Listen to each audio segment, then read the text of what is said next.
Olha, pensa só nisso. Agora mesmo, mais da metade de toda a população mundial vive em cidades. É um número impressionante, né? Hoje a gente vai entender como que a urbanização virou esse fenômeno, um dos mais transformadores da nossa história, sem dúvida. Dá uma olhada nesse gráfico. Isso aqui não é só um monte de linha e número, não. É o retrato de uma verdadeira revolução silenciosa. O ano de 2007 foi o ponto da virada. Foi ali que, pela primeira vez na história, a gente se tornou uma espécie majoritariamente urbana. E essa mudança, ela vai muito além de um dado demográfico. Ela muda tudo. Como a gente vive, como a gente trabalha, como a gente se relaciona. Tá, mas o que é a urbanização, afinal? Muita gente pensa que é só cidade crescendo, mas o segredo está na velocidade. É quando a população das cidades cresce num ritmo muito mais rápido que a do campo. E o grande motor para isso acontecer, claro, é aquela migração em massa do campo para a cidade. Para a gente entender de onde veio tudo isso, a gente precisa voltar um pouco no tempo, mais especificamente lá para a Revolução Industrial. Foi ela o verdadeiro motor que ligou essa transformação toda. Então vamos lá. Século XVIII, Inglaterra. A Revolução Industrial começa e, bum, é a faísca que inicia tudo. As novas fábricas, as novas indústrias, elas funcionaram como um imã gigantesco, sabe? Puxando as pessoas do campo direto para as cidades e dando início a um movimento que, na verdade, nunca mais parou. E essa migração toda tem uma lógica bem clara, uma dinâmica de empurra e puxa. De um lado, o campo estava meio que expulsando as pessoas, né? As máquinas chegando na agricultura, muita gente ficando sem trabalho. E do outro lado, a cidade puxava, com a promessa de emprego na indústria, de uma vida melhor, de novas oportunidades. Só que, olha que interessante, essa história de urbanização não aconteceu do mesmo jeito em todo lugar. De jeito nenhum. A gente tem, basicamente, dois caminhos muito, mas muito diferentes, que acabaram criando tipos de cidades completamente distintos. Pensa assim. De um lado, nos países que a gente chama de desenvolvidos, o processo foi lento, foi gradual, mais planejado. Durou mais de um século, então deu tempo de a infraestrutura ir acompanhando. Já do outro lado, nos países em desenvolvimento, foi uma explosão. Foi um processo super rápido, concentrado ali depois da Segunda Guerra Mundial e, muitas vezes, bem caótico. E com todo esse crescimento, o que acontece? As cidades começam a encostar umas nas outras, a se fundir. É como se elas estivessem se abraçando. Então vamos dar uma olhada em como funciona a anatomia dessas novas superestruturas urbanas.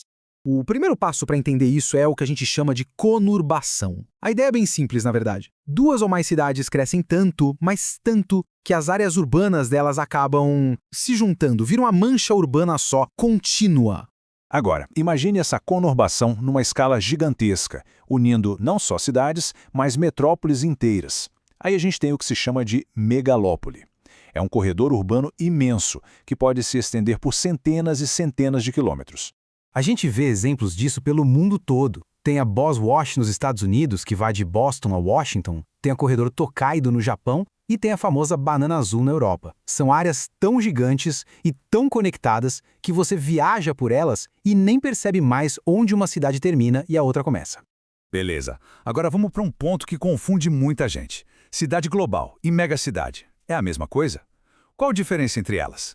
Porque fica a pergunta, será que a importância de uma cidade tem a ver só com o tamanho dela, com a quantidade de gente que mora lá? A resposta talvez não seja tão óbvia. E a resposta é definitivamente não. É aqui que está a grande diferença. Megacidade é sobre tamanho, é um critério puramente populacional, mais de 10 milhões de habitantes. Já uma cidade global é definida pelo poder, pela influência. É um centro de comando da economia global, um lugar que dita tendências na finança, na cultura. É a diferença entre ter músculos e ter o cérebro, entende? E essa tabela aqui mostra bem essa realidade. Dá uma olhada no crescimento absurdo de algumas megacidades, principalmente países como a Índia e Bangladesh. São Paulo também está aí na lista, claro. Esse crescimento tão rápido, tão acelerado, obviamente traz junto uma série de desafios gigantescos, tanto sociais quanto de infraestrutura. Então, com esse cenário todo na mesa, a grande questão é: o que o futuro reserva para a gente? Quais são os desafios que a gente precisa encarar nesse nosso século que é, sem dúvida, um século urbano? Bom, o preço desse crescimento rápido e sem planejamento, a gente já conhece e sente na pele. Ele leva à favelização, a moradias inadequadas, a infraestrutura fica no limite, não dá conta, a gente vê poluição, problemas ambientais, aumento da desigualdade social, da violência, trânsito caótico. São cicatrizes que ficam muito visíveis em grande parte das nossas metrópoles. E olhando para o futuro, o epicentro da urbanização está mudando de lugar. O grande palco agora é a Ásia e a África. São esses os continentes que vão passar pelas maiores e mais rápidas transformações urbanas nas próximas décadas. E pode ter certeza, o impacto disso vai ser sentido no mundo todo. Uma coisa é certa, o nosso futuro é cada vez mais urbano. A grande questão que fica no ar e que todos nós temos que pensar é: que tipo de cidades a gente vai escolher construir? Vão ser cidades que isolam as pessoas ou que conectam? Cidades que geram mais problemas ou que promovem qualidade de vida? No fim das contas, a escolha é nossa.